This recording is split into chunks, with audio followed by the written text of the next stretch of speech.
Qué rico verlos esta semana nuevamente. Vamos por el capítulo 92, con un capítulo muy interesante que nos trae Trini hoy día. Mi nombre es Cecilia Marras, de Yo Soy Digital Chile. Estoy junto a Trinidad Siles y a Gabriela Oces. Y un saludo muy apretado, un abrazo muy cariñoso para la Vivi, que está con un tremendo resfriado efecto del COVID. Así que le mandamos un tremendo abrazo. Nos va a hacer falta ver qué dijo, cuál es un símbolo que hay por ahí en el cuento que nos va a contar Trini. Y quiero aprovechar a darle un saludo muy especial a él de Audición, porque realmente sus comentarios en YouTube son súper constructivo, me imagino para los alumnos de literatura que nos están leyendo también, súper interesante. Muchas gracias a Gloria Cárcamo también que nos escribió en YouTube. Muchas gracias, Glorita, tu mirada también es muy interesante. Y a nuevos suscriptores, Alba Fallas, Miriam Santiago y a Red Mayores, que ellos son prevención del maltrato de las personas mayores, y Luciana Rosenberg, que ella es acompañante terapéutico de Tierra del Fuego. Mira qué lejos, así que un abrazo grande, disfruten de la lectura de todas de las edades y un canal totalmente gratuito sin costo para todos los auditores. Así que ahora le doy la palabra a Trini. Adelante, Trini, ¿qué nos trae esta semana? Bueno, buenos días a todos, un abrazo enorme a Vivi, la voy a echar de menos, sobre todo para la alusión del título. Voy a tratar de imaginarme lo que ella podría haber dicho. Voy a leerles un cuento de un autor que habíamos leído anteriormente. Antes el cuento que elegí se llamaba Intimidad, por si lo quieren relacionar. En este caso, el día de hoy vamos a sobrevolar un cuento que se llama El elefante. Si lo quieren leer entero, pueden hacerlo y rescatarlo de internet porque está también. El elefante.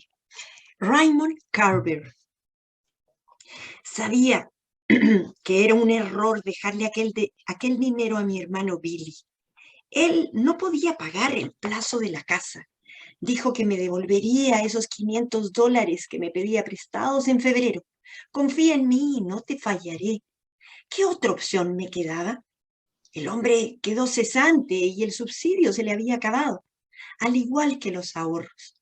Se había quedado incluso sin seguro médico. Y su mujer Irma Jan, 10 años mayor que él, era diabética y necesitaba tratamiento médico. Yo le enviaba a mi madre una mensualidad, hiciera sol o tronara. Le pedí a mi hermano que le devolviera ese dinero a nuestra madre de 75 años, que siempre estaba ávida de dinero. Cuando le conté a ella sobre esta solución, ella se mostró recelosa al respecto. En 3 meses, efectivamente, Billy solo le entregó $50. Cuando le pedí cuentas a mi hermano, él salió con que pondría en venta su casa de inmediato. Mi situación tampoco es muy halagüeña. Trabajo con ahínco. De hecho, no paro en toda la jornada. Además de mi madre, le mandaba dinero a mi exmujer mensualmente y también a mi hija, que tenía 2 hijos. El marido era un parásito que no le trabajaba un peso a nadie. Ella trabajaba en una fábrica de conservas de pescado. Era una suerte que mi situación, por precaria que fuera, me permitiera echarle una mano. Mi hijo también necesitaba dinero. No quería estudiar y trabajar al mismo tiempo. Cuando le avisé que no podía seguir ayudándolo, me amenazó con que atracaría un banco o traficaría drogas. Bastantes cosas tenía yo sobre mi conciencia como para cargar con una más. Aquello no podía continuar y no me cupo otra que pedir un préstamo al banco para que cuadraran mis cuentas. Ello supuso otro pago mensual. Empecé a reducir gastos. Dejé de comprarme ropa o arreglarme la dentadura. Harto de todo, les advertí que me iría a vivir a Australia. Necesitaba ganarme la lotería. A principios de mayo, llamó nuevamente mi hermano para intentar otro sablazo. Esta vez me pedía prestados $1,000. Iban a tirarle la casa abajo. Volví a recordarle sus deudas anteriores. Billy me contó que tenía un trabajo apalabrado y que habían puesto en venta un terreno que había heredado de su tío, Irma Jane, su señora. Te lo juro, hermano, esta vez no te fallaré. Billy, le dije yo, es que tengo muchas deudas. Finalmente hice lo que me pedía. Por ese tiempo telefonió su hija para contarle que les habían desvalijado la roulette donde vivían. Ella volvía de la fábrica muy cansada y el tipejo de su marido había salido justamente a buscar trabajo. Los niños estaban con la niñera en el momento del robo. Entonces, si sería posible que le prestara algo de dinero para comprar algunos muebles de segunda mano. Han profanado mi rincón, padre. Me siento como si me hubieran violado. Mi hijo me escribió desde New Hampshire para decirme que era de vital importancia para él volver a Europa. Le rogaba que lo ayudara, me rogaba que lo ayudara para comprar el pasaje para Alemania. Mi madre también me escribió lamentándose que había tenido que prescindir de las medias de descanso que tanta falta le hacían y que no había podido teñirse el pelo en la peluquería. Envié más cheques por correo. Luego crucé los dedos y esperé. En esos días tuve dos sueños. En el primero, mi padre me llevaba sobre sus hombros. Él me sujetaba con sus manos, mis tobillos con fuerza. Yo colocaba mis manos en su frente. Yo hacía como si fuera montado en un elefante. No sabía a dónde iba. Al despertar del sueño, me quedé pensando en mi padre. En verdad, él ya no ocupaba ningún lugar en mi vida, ni en la vigilia ni en el sueño. Volví a dormirme y me sumergí en un segundo sueño. En él aparecía mi ex mujer y mis hijos pequeños. Estaban sobre una manta y muy cerca había agua. Experimenté una sensación de bienestar. Al instante comencé a patear la ventanilla del coche de mi hijo mientras le amenazaba de muerte. Alguien le había ofrecido un whisky y yo lo bebí. Ese hecho era determinante, era tocar fondo. Desde luego, no iría a Australia ni a ninguna parte. Y así empecé a sentirme mejor. Salí de casa. No me molesté en cerrar la puerta con llave. Decidí ir al trabajo caminando. Le deseé suerte. Esperaba que se sintiera feliz. Esto a mi hermano. A mi hija le escribiría para enviarle todo mi aliento. Me sentí afortunado.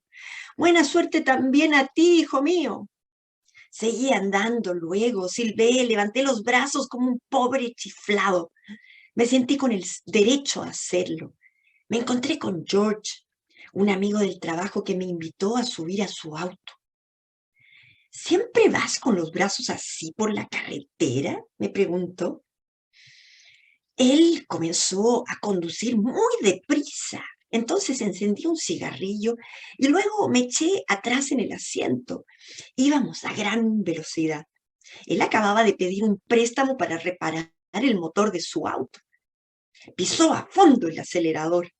Me até el cinturón de seguridad y apreté los dientes. «Písale fuerte, George», le insistí. Y fue entonces cuando volamos de verdad, a velocidad de vértigo por la carretera en aquel enorme coche de motor rectificado y aún por pagar. ¡Uy, qué cuento! Tiene efectivamente el peso de un elefante. Y quiero referirme en primer lugar al título, porque ¿por qué elefante? El elefante. ¿Por qué buscó ese título? Y efectivamente en el cuento el asunto onírico es fundamental, porque en el sueño él se evade de toda esta carga. Y porque esa carga tiene el peso de un elefante. Y inconscientemente o en no sé qué condición de la conciencia finalmente, tal vez Gaby me puede decir, pero en el sueño él vuela vuela pensando en primer lugar en su padre y en una imagen de infancia en la que él iba montado sobre sus hombros, aferrado a su frente mientras el papá le agarrotaba los tobillos para que no se cayera, casi como si con la trompa del elefante le amarrara los tobillos y lo dejara bien apretado y fijo para que no se cayera.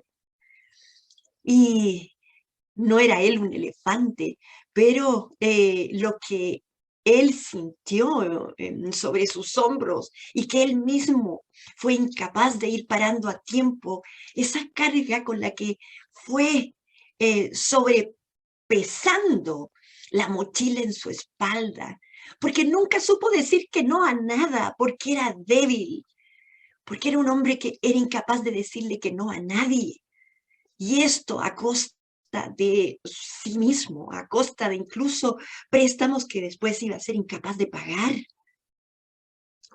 Allí él demuestra, si bien era un hombre tremendamente generoso y preocupado de los demás, bueno, acepta que abusen de él todo el tiempo.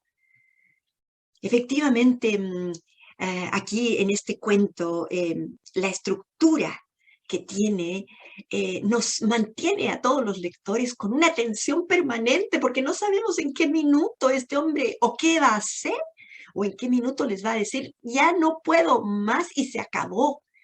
Sin embargo, esos hombres que sabían que iban a lograr obtener lo que le estaban pidiendo todo el tiempo, porque él nunca se los negaba, a pesar de que se quejaba, nunca finalmente les dijo no o les cerró la puerta para que ellos se hicieran cargo de sí mismos como pudieran. Hay en esta estructura muchas elipsis. No solamente nos deja a nosotros tensos, sino todo el tiempo nos deja en una interrogante. A eso voy con la elipsis, porque el autor no menciona muchas cosas que el lector tiene que ir descubriendo en el camino, interpretando un poco los vacíos que él va dejando. Porque el lector se molesta con el protagonista. No solo se molesta con las personas que piden prestado todo el tiempo, sino sobre todo con ese hombre frágil que no es capaz de defenderse ante estos abusadores, que son los más cercanos, su exmujer, sus dos hijos. Él finalmente los educó para que abusaran de su padre. Y si bien los familiares se victimizaban, bueno, él caía en esa trampa. Y tengo la impresión que la misma Gabriela va a hablar sobre este asunto de la victimización, porque alguna sorpresa nos tiene. Y ahora entonces le cedo a ella el micrófono para que aborde desde su mirada el cuento. Gabriela. Gracias, Trini. Como tú decías, aquí hay estructurada una relación perversa. Yo lo voy a mirar más del punto de vista relacional. Las relaciones constituyen sistemas donde las distintas personas que participan de este sistema ocupan ciertas posiciones. Ahora, él tiene la posición del que siempre tiene que estar apoyando, siempre que tiene que estar ayudando a personas entre las cuales hay como legítimas ayudas. Por ejemplo, está su exmujer donde él tenía una obligación legal y si él no cumplía, se exponía a las consecuencias de la ley, que parece que en ese aspecto era bastante estricta. Tenía a su madre, que uno puede pensar que una mujer frágil, que no puede procurarse recursos, pero fuera de estas dos personas, a las cuales, si se quiere legítimamente, a él le correspondería entregarle plata, también estaba un hijo, que además le pedía la plata para irse a estudiar a Alemania, o sea, y que se negaba a trabajar y a estudiar, lo que puede hacer cualquier joven del mundo, ¿no? Estaba su hija que tenía dos hijos y tenía una pareja que era un vago y que tampoco trabajaba, o sea, y su hermano que frente a las dificultades iba a rogarle a él. Entonces, esta relación donde él siempre está dando y no está recibiendo es una relación donde él está alimentando parásitos. Y esto también ocurre en nuestra vida biológica. Nosotros tenemos varios sistemas orgánicos en los cuales viven bacterias. Y estas bacterias pueden ser bacterias dañinas, y en ese caso son parásitos de los cuales nos enfermamos y que hay que eliminar. Hay ciertas bacterias que no son dañinas, que son comensales. Como lo dice la palabra, es un comensal, hay una relación de mutuo beneficio, de mutua gratificación, pero acá, en la relación del protagonista con estos abusadores, hay una relación donde un polo profita del otro, ¿ya? Donde un miembro de la relación profita del otro, y eso se va estructurando, eso se va anquilosando y la relación se va manteniendo, porque si cualquiera de ellos cambia de rol, el sistema cambia, o cambia la manera de llevar adelante su rol. Para que exista un abusador, tiene que haber un abusado, ¿ya? Entonces, esa dinámica que ahí se establece es la que nos muestra el cuento. Por supuesto, el que es abusado está coercionado, no hay reciprocidad, da mucho más de lo que recibe, y eso pasa a ser como insoportable llegado el minuto, y el protagonista tenía poco escape, puesto que, si ustedes se fijan, ya iba él como no pudiendo cubrir necesidades propias. No podía comprarse ropa, no podía arreglarse los dientes, no podía hacer cosas necesarias para su vida. Entonces, él está cada vez más acorralado. Y su escape era en la fantasía, era esta fantasía de irse a Australia, y cosa que él manifestaba, y no había como otro escape. Ahora llega un momento en que parece haber como un respiro, ¿ya? Y aquí aparece este sueño, ¿ya? Que nos trae referencia a la protección del padre, sea como sea el padre acá, actuaba como figura protectora, y él, porque el sueño era que el papá lo llevaba a lo que nosotros llamamos en hachas, lo llevaba sobre el hombro, y ahí también está como la figura del elefante, porque el juego que él tenía con el padre era que el padre era el elefante al cual él se le subía encima. Ahora, si ustedes piensan, este sueño también, perdón, este cuento, hace referencia como al estado de pesadez, ¿ya? De lo pesado y lo liviano viene a continuación. Ahora, el sueño es el vehículo de contenidos inconscientes, según una corriente de análisis de sueños. Es probable que su propio inconsciente le haya mostrado un poco esta salida, y también ocurre que después de tener este sueño, él hace algo que es muy sano hacer, y él empieza a imbuirse más en su ahora, en lo que está haciendo, y cuestiona cómo él hacía las cosas. Así que dijo: ahora yo me voy a ir caminando, y empieza a contemplar el paisaje y a embeberse más del instante. Esta actitud contemplativa de sumergirse en el hoy es a todas luces terapéutica. Es la manera en que la persona puede empezar a vislumbrar. No sabemos qué puede vislumbrar este personaje en esta situación, o sea, pero ya es un paso y es una condición para mayor disfrute de la vida, para mayor sanación, y tiene que ver vivir el minuto, el momento, con la aceptación.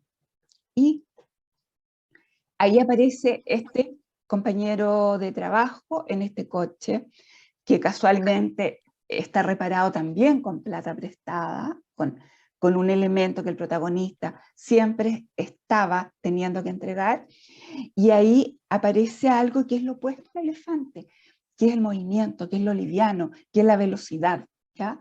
Y él, en esta actitud de vivir el momento, de vivir la situación, de entregarse a la situación, se entrega y le pide al compañero que acelere.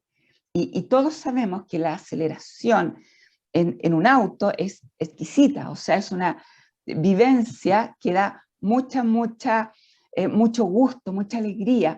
Por lo tanto, ahí queda el cuento. no sabemos el desenlace. Esto lo puede llevar a pasarlo regio y a tener un momento maravilloso, también como podría llevarlo al desbarranque, a la muerte, etc. Pero de esta manera el autor nos hace este contrapeso entre lo pesado del elefante y lo liviano de la velocidad. Ese es el análisis. Qué pena no poder darle la palabra a la Vivi, como es el hábito. Se la paso entonces a la Cecilia.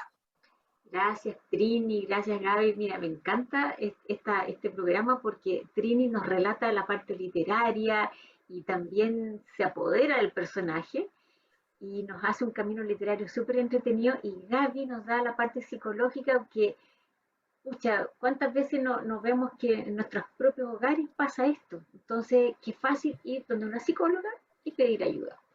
Yo voy a empezar del final hacia atrás, porque si no se me va a olvidar. Me da la sensación de que cuando él se empieza a despedir, el protagonista del hermano, de la mamá, de la hija, pueden ser varios finales. Yo me quiero imaginar el final donde que él se despide para él ser libre. Puede ser que choquen la velocidad, no sé. Yo voy a ir un poco más por un desenlace de que él quiere ser libre como persona y le desea lo mejor.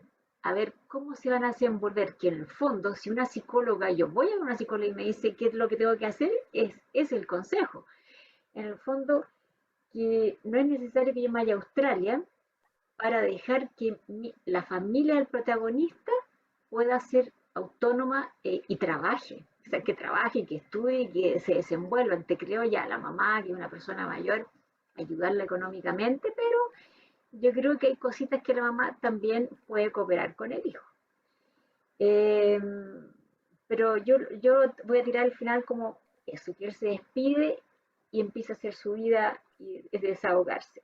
El tema es cuando él se sube al elefante y él tiene ese sueño, un poco él, el peso lo tenía el padre y no lo tenía él. Y él cuando está con las manitos levantadas y el amigo lo pilla en la carretera así, yo creo que fue cuando él volvió a esa etapa y un poco a ver cómo se podía solucionar. La verdad que aquí el símbolo del elefante es muy importante, nos faltó la Bibi para eso. Se hace cargo de su familia. ¿Por qué el protagonista se siente deuda? Nunca no vamos a saber esa parte porque el protagonista viene arrastrando esto y no sabemos por qué él asume este rol. Culpa, hermano mayor, el más débil emocional y todos se aprovechan. La verdad que no lo sé. Obviamente el protagonista le hace un flaco favor en ayudarlos económicamente porque no los deja crecer, no los deja mejorar sus vidas eh, por sus propias metas común y corriente. Los mantiene, los ayuda a mantener esa letanía de que no pueden hacer nada sin él. Él se daba cuenta. Imagínense que el hijo vivía en New Hampshire, es un lugar carísimo, y después se quiere ir a Europa, a Alemania, otro país súper caro. Y lo otro que anoté, la extorsión emocional. Aquí el protagonista, el autor, habla de dependencia emocional, extorsión emocional, y al final se quedan sin nada. Pero yo creo que el protagonista recupera su libertad. Ahora le doy la palabra a Trini. ¿Qué te parece, Trini? Me gustó mucho tu análisis.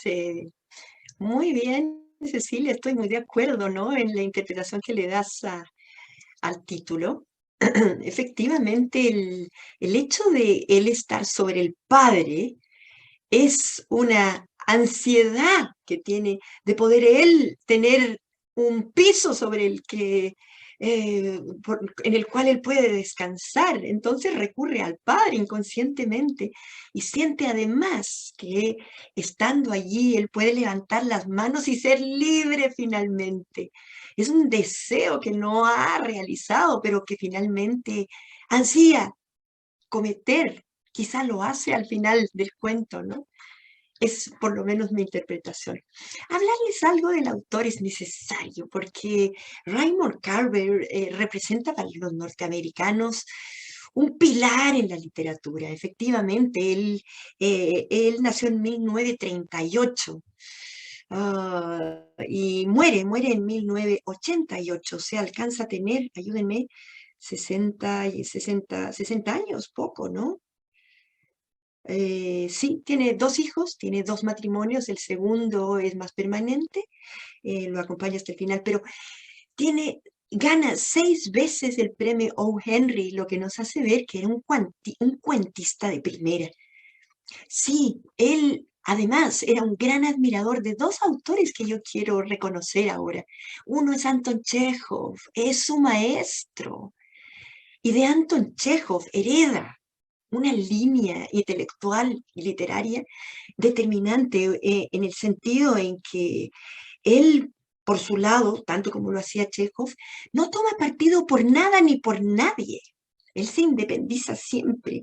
Y por otro lado, cosa que también se inspiró en su maestro, sus personajes son sumisos. No se atreven a romper el cristal, a ponerle un párele a la vida. La verdad que parecen hombres resignados al destino que les toca vivir. Quizá detrás de eso hay una crítica importante, ¿no? Justamente a las personas que no logran hacerlo. Eh, otro autor al que él admira es Antonio Machado, curiosamente, ¿no? Un poeta español, pero su poesía a él le habla mucho. De hecho, él escribió muchísima poesía también. A él lo ubican dentro de una línea, una corriente literaria que es el realismo sucio. Sí, porque él muestra los trapitos sucios de las relaciones humanas, de las familias, del ser humano, de su naturaleza. Y lo hace además como un representante del minimalismo. ¿Y a qué voy con eso? A que él emplea muy pocos recursos para crear esta realidad ficticia. Y ese minimalismo le permite esconder muchos secretos que el lector tiene que ir descubriendo cuáles son. En ese sentido, es un escritor de primera porque maneja un poco los hilos con nosotros. Y nosotros por eso mismo es que estamos atrapados en su tensión narrativa. La verdad que la ambientación que él le da a sus cuentos también ayuda a crear un ambiente un poco misterioso, un ambiente urbano, por lo general, pero donde estos personajes navegan un poco en la ambigüedad, en la inseguridad, en la búsqueda de que otros les solucionen los problemas y no ellos.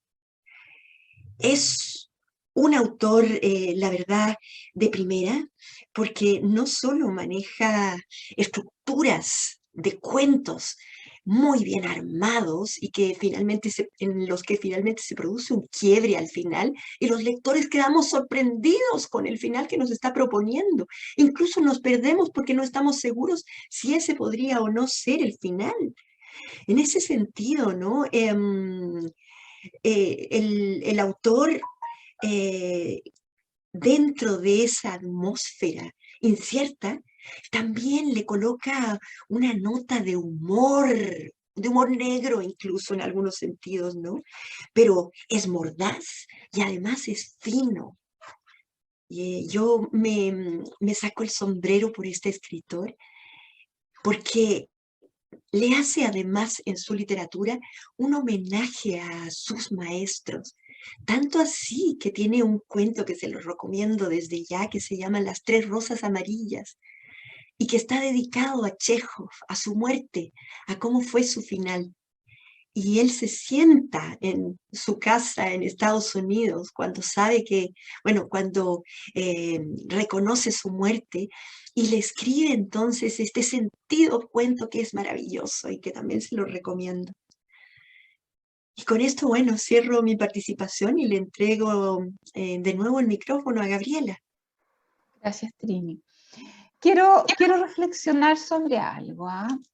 Aquí hablé de una relación que se estructuró con abuso, en torno al abuso, en torno a la extorsión, llámenlo como quieran. Pero esto no es un tema de buenos y malos, ¿ya? No es que el que da sea bueno y el que recibe y pide sea malo. No hay que pensarlo en esos términos, sino que acá está como alterada una dinámica que es como dinámica de la vida, ¿sí? En general, que es soltar y es aferrar o retener y soltar, ¿ya? Tal como Cecilia señalaba, acá este padre o padre, hermano, no puso límites, ¿ya? Aquí no soltó a los otros para que siguieran su camino. Ahí también hay probablemente una satisfacción de las necesidades de él, de sentirse importante, de sentirse generoso, de sentirse bueno. No lo sabemos porque el autor no lo dice, pero lo podemos imaginar.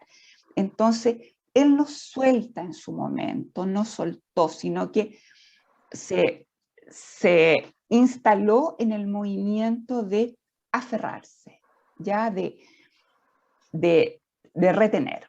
En cambio, los otros probablemente también tienen esta dinámica sumamente alterada y están en esta otra posición, pero eso no significa que sean buenos y malos, buenos los unos, malos los otros.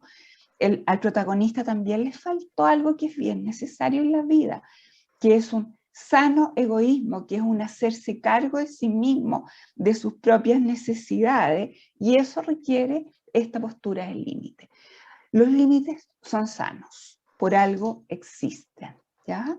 Y en este mundo, no sé por qué se le teme al límite, es como, oh, no, ¿qué va a pasar acá?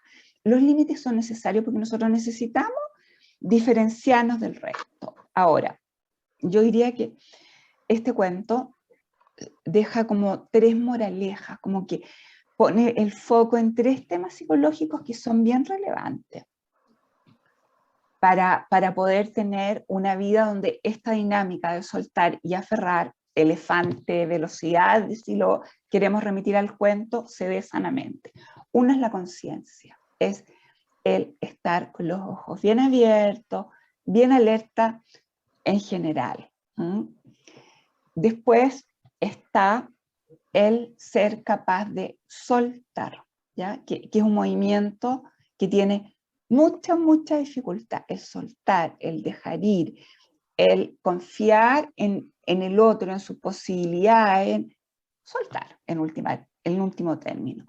Y la última moraleja, si queremos, es la inmersión en el ahora y el valor de la contemplación y el instante, que en el fondo es lo único que tenemos. Y con esto le paso la palabra a Cecilia. Gracias, Gabriela. Mira, yo solamente voy a añadir, colocar límites es súper cierto y es para ambos lados.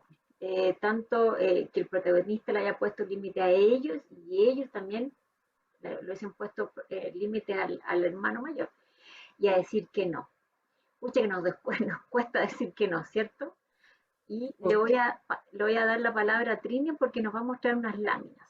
Adelante, Trini. Sí, quiero compartir con ustedes la imagen de Raymond Carver.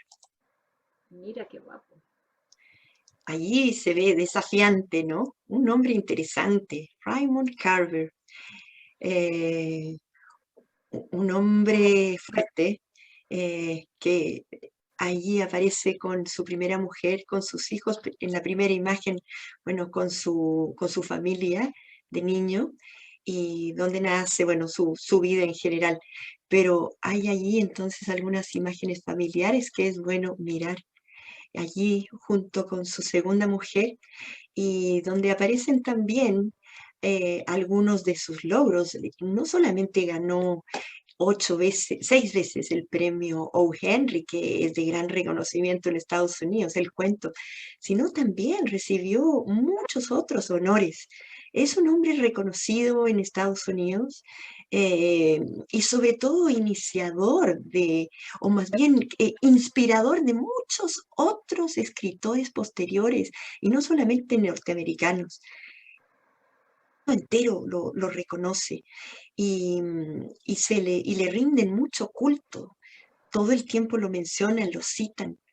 Bueno, y aquí, bueno, la cantidad de libros que él escribió, todos son del mismo estilo, ¿ah? En el sentido en que revela a estos hombres, les revela el interior del alma a esos hombres.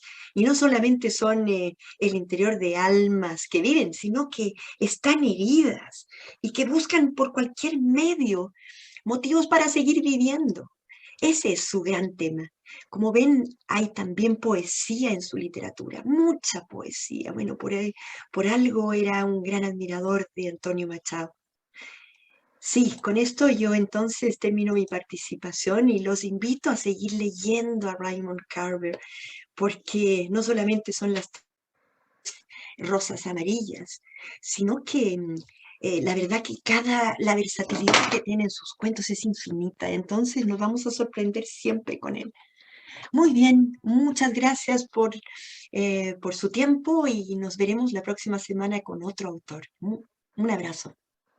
Gracias, Trini, gracias. Y recordarle a nuestra audiencia que Trini está dictando un curso en la Católica, tiene 2 fechas, el 5 y el 6, son 22 sesiones, así que no, están en las redes sociales nuestro aviso, y Gaby siempre que está disponible como psicóloga, para que este cuento da para, creo que es muy real, así que cualquier cosa aquí estamos disponibles en forma individual cada una. Así que un besito a la Bibi, la esperamos la próxima semana y un beso a toda la audiencia. Muchas gracias.